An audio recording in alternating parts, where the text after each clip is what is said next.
తొలి శృతి మించిలా నన్ను మై మరపించకలా తడబడి తల వంచిలా తలపును అని చేస్తే ఎలా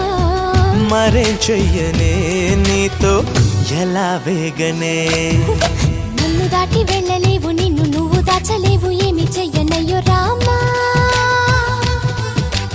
ఉన్న మాట చెప్ప నీవు ఊరుకుంటే ఒప్పుకోవు ఇంకెలాగే సత్యభామా అనుకున్నా తప్పు కదా మో మాట ముప్పు కదా